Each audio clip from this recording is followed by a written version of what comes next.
اعوذ باللہ من الشیطان الرجیم بسم اللہ الرحمن الرحیم السلام علیکم ورحمۃ اللہ وبرکاتہ۔ کیا حال ہے سب کے؟ انشاءاللہ تعالیٰ امید خیریت سے ہوں گی، ایمان کی بہترین حالت میں ہوں گی۔ آج کی ہماری سورہ ہے سورہ اخلاص، مکی سورہ یہ ہے، تو آئیے پڑھتے ہیں اس کو۔ اعوذ باللہ من الشیطان الرجیم، بسم اللہ الرحمن الرحیم، قل هو اللہ احد، قل هو اللہ احد، اللہ الصمد، اللہ الصمد، لم یلد ولم یولد، لم یلد ولم یولد، ولم یکن لہ کفوا احد، ولم یکن لہ کفوا احد۔ تو آئیے دیکھتے ہیں اب اس کے قواعد اور اس کو پڑھنے کا طریقہ۔ قاف لام پیش قل، قاف ہمیشہ موٹا ہوتا ہے اور لام ساکنہ ہے تو اس کی اپنی کوئی پہچان نہیں ہے، تو اس لیے قاف کو لام کا ساتھ دینا ہوگا، تب یہ بنے گا قل، ٹھیک ہے۔ هو اللہ، ہاں پیش ہو تو ایک حرکت، هو اللہ، اللہ کے نام سے پہلے واو کے اوپر ہے زبر تو اللہ کا نام پر ہوگا، یعنی کہ واللہ، ٹھیک ہے۔ اللہ کے نام سے پہلے زبر ہوگی، یا پیش ہوگا تو کیا ہوگا کہ اللہ کا نام موٹا پڑھا جائے گا، زیر ہوگی تو باریک پڑھا جائے گا، جیسے کہ بسم اللہ، میم کے نیچے زیر تو بسم اللہ، لام کو باریک، ٹھیک ہے۔ ورنہ اللہ کا نام ہمیشہ پر پڑھا جاتا ہے، اللہ واللہ، اس طرح۔ قل هو اللہ احد، ہو احد، تینوں ہی ایک ہی حرکت ہے، ایک ہی، ٹھیک ہے، ان کو لمبا نہیں کرنا۔ دال دو پیش دن پہ تنوین ہے دو پیش کی، لیکن جب سائلنٹ کریں گے اور جب اس کو ساکنہ کریں گے تو اس کو سائلنٹ کر دیں گے، ٹھیک ہے۔ تو یہاں پہ ہوگا قلقلہ، قل هو اللہ احد، احد، ٹھیک ہے۔ اللہ الصمد، اللہ، وہی اللہ کے نام کو پر، صاد کی آواز موٹی ہوگی، اس کی نہیں آئے گی، موٹی سی جو ہوتی ہے نا، اس کی آواز آئے گی لیکن بالکل باریک نہیں، والی نہیں، سنیک والی نہیں، والی، حسامد۔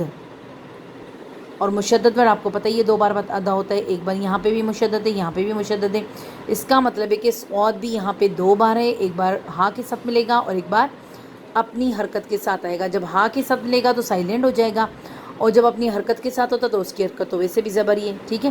پھر دوبارہ دال کو بھی کر دیں گے سائلنٹ۔ لم یلد، لم، لام میم زبر لم، وہی میم کی کوئی پہچان نہیں ہے۔ یلد، یہاں پہ دال کی کوئی پہچان نہیں ہے، دال پر قلقلہ بھی ہوگا۔ ولم یولد، اب یا واو پیش یو جو یہاں پہ ہے وہ ہے واو مدہ، کیونکہ واو سے پہلے یا کے اوپر پیش آ رہا ہے تو یہ بن گیا ہے واو مدہ، ٹھیک ہے۔ مدیں جو بھی بنتی ہے نا وہ اسی بنیاد پر بنتی ہیں، الف مدہ، واو مدہ، یا مدہ، ٹھیک ہے۔ الف مدہ، الف سے پہلے زبر ہوگی، الف خالی ہوگا۔ واو مدہ، واو ساکنہ ہوگا، اس سے پہلے پیش ہوگا۔ یا مدہ، یا ساکنہ ہوگی، اس سے پہلے زیر ہوگی، ٹھیک ہے۔ وَلَمْ يَكُنْ لَهُ، وَلَمْ، واو، پھر لام میم زبر لم، یا بھی ایک حرکت، یا زبر یا، بس ایک حرکت، کل۔ اب دیکھیں یہاں پہ ساکنہ ورڈ بھی ہے، مشدد ورڈ بھی ہے، لیکن ساکنہ ورڈ کی آپ کو پتہ ہے کوئی پہچان نہیں ہے، اور مشدد ورڈ بھاری ہوتا ہے تو یہ اس کے اوپر حاوی ہو جاتا ہے، ٹھیک ہے۔ یہ اس کو پھر اپنی پہچان بھلا دیتا ہے، کہتا ہے تم یہاں پہ رہ جاؤ، مجھے اس کو لینے دو، تو یہ کاف ادھر آئے گا، کل، کاف لام پیش کل، لام زبر لا، کل، نون کو یہاں پہ ہم کیا کر دیں گے، ڈراپ کر دیں گے، ٹھیک ہے۔ کلہ کفوا، ہا الٹا پیش ہو جو ہے یہ بھی ہماری ایک مد ہے، اب یہ ہے مد، اس مد کا نام ہے مد صلہ صغریٰ، ہم یہ آپ کو بعد میں انشاءاللہ سمجھاتے رہیں گے کہ کس طرح مدیں ہوتی ہیں، لیکن آپ کو پتہ ہونا چاہیے کہ دیکھیں ہا الٹا پیش ہو، الٹی پیش جو ہوتی ہے، الٹی زیر اور الٹا پیش، یہاں پر مدیں بنتی ہیں، ٹھیک ہے۔ اس سے پہلے بھی یعنی کہ متحرکہ اور بعد میں بھی متحرکہ، ما قبل متحرکہ اور بالقبل بھی متحرکہ ہوگا۔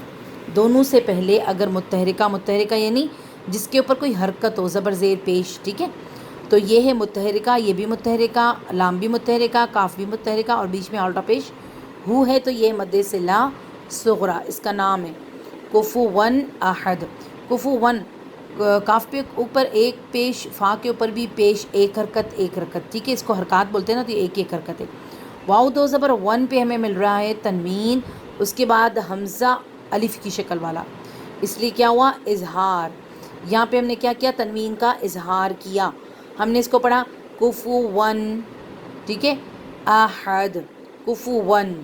جہاں پر بھی آپ اس طرح کے الفاظ جیسے پڑھیں گے آپ کو لگے گا تو وہ اظہار ہوگا، یعنی کہ یہ اپنی پہچان کو ظاہر کر رہا ہے، کیونکہ الف نے اس کو مجبور کیا کہ اپنی پہچان بتاؤ، میری پہچان کے پیچھے نہ لگو، اپنی بتا دو، ٹھیک ہے، تو یہ اپنی پہچان بتا رہا ہے، اس کو کہتے ہیں اظہار، اظہار محبت، آپ کو پتہ ہی ہے، ٹھیک ہے۔ احد، دال کو بھی یہاں پہ کر دیں گے کلکلا، ٹھیک ہے۔ تو یہ ہے ہماری چھوٹی سی سورہ قل هو اللہ احد، لیکن اس کے فوائد بہت زیادہ ہیں، اس میں اللہ تعالیٰ کی وحدانیت، اللہ تعالیٰ کے بارے میں بہت ہی کچھ ہے، اور اس کو پڑھنے کے بھی کافی فائدے ہیں، الحمدللہ۔ اللہ کی پہچان ہے یہ کہ اللہ کو کسی نے نہ جنا نہ کچھ، ٹھیک ہے نا، آپ نے اس کی میننگ پڑھی ہوگی، اور ویسے بھی قبل بھابھی آپ کو تفسیر بتائیں گی تو انشاءاللہ اس میں بھی آ جائے گا۔ تو شرک کو، جو لوگ شرک کرتے ہیں، بدعات یعنی کہ توبہ نعوذ باللہ، اللہ تعالیٰ کے ساتھ کسی کو شریک کرتے ہیں، تو ان کو پتہ ہونا چاہیے کہ اللہ کے علاوہ اور کوئی بھی نہیں ہے، نہ کسی سے جنا ہے نہ کسی کو جنا ہے، تو پھر ہمیں نا اللہ کے اوپر ہی اپنا جو ایمان ہے وہ لانا ہے، مانگنا اسی سے ہے اور کسی سے نہیں مانگنا، ٹھیک ہے۔ جزاک اللہ خیرن کثیرہ۔